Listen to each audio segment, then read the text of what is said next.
Kaya mga kapatid, magkapalit tayo ng langis. Paklasin natin dito. Napakita ko sa inyo yung langis na isasali natin. Mag-eksperimento tayo.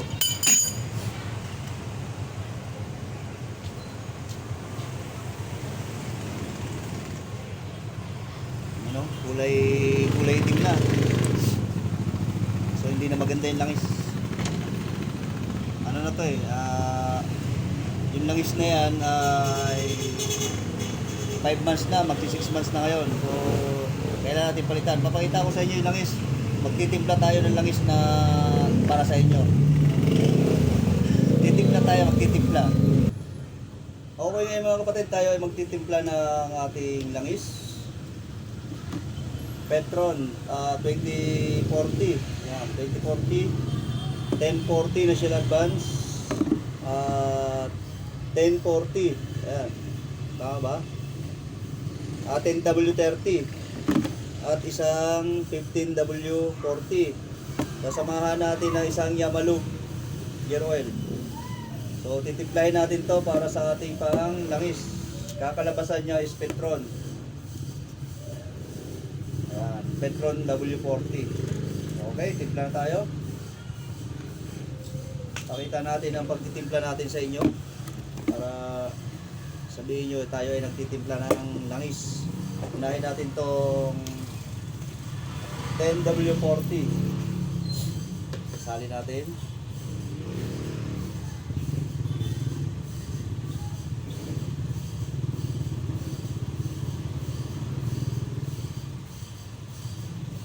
Okay, tapos na.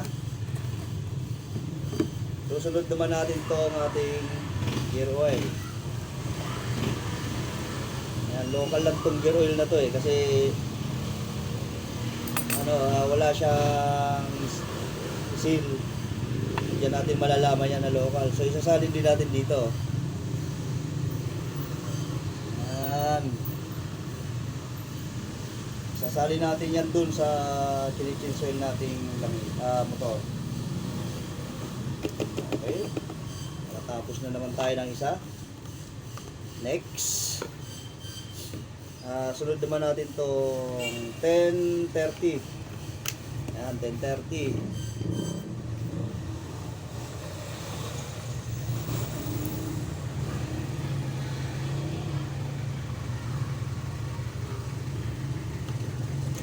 Mapupuno na. Sunod naman natin tong 1540.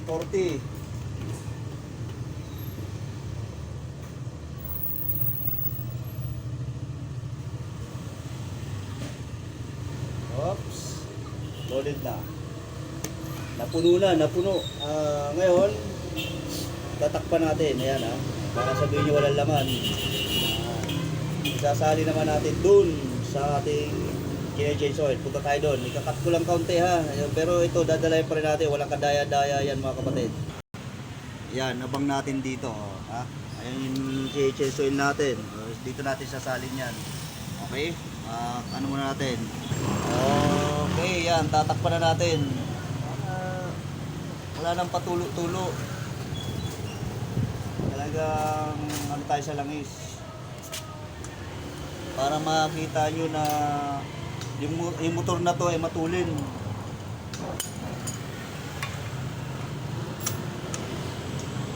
Okay. Lipat tayo sa kabila. Push lang uli natin ha. Pupush lang natin. Push. Play uli natin. Lalagyan na natin ng ating mga pinaghalo-halong langis. Ayan ha. Pinaghalo-halo natin yan. Ito yung mga pinaghalo-halo natin. Ayan. Ito. Tsaka itong gear oil.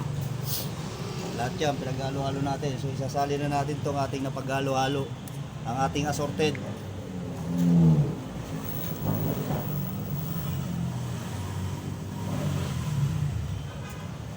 Ayan ha.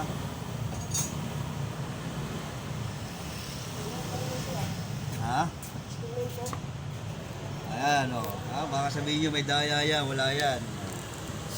Walang kadaya-daya yan. Tayo ay nagsasali ng langis. Pakita natin sa inyo. Ayan o.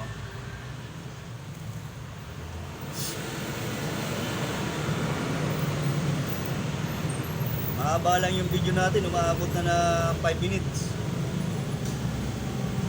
Matagal talaga pag nagpapalitan langis. Sariwang sariwa pa ang langis.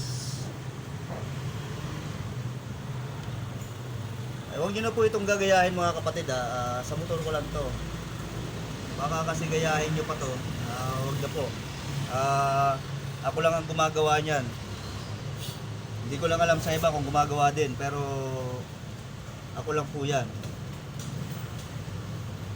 Ito ay patunay lang na kailangan lang natin is mayroong langis yung ating motor. Hindi po natin kailangan ng magagandang brand na langis. Yan. Pupus lang uli natin ito mamaya pagkatapos buwaba ng langis para paandarin natin. Pakita ko rin sa inyo na umaandar naman.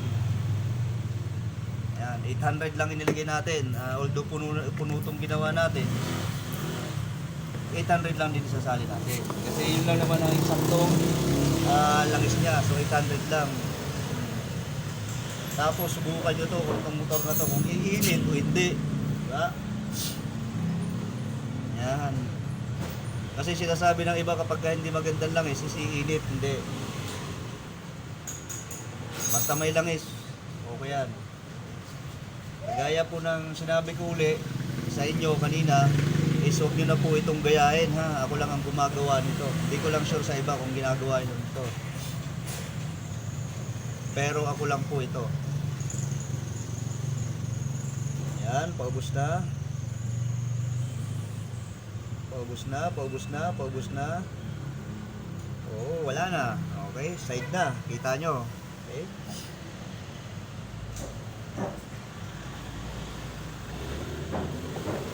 Siyempre, tatakpan na natin. Lagyan na natin ang ating dipstick. Okay. Takpan natin.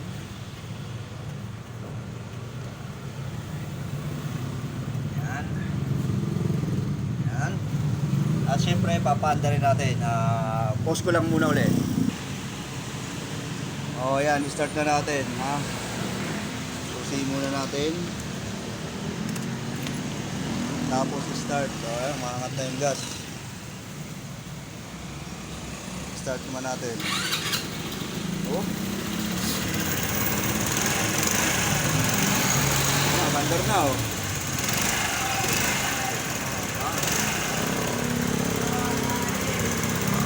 So same pa rin ang andar, tahimik.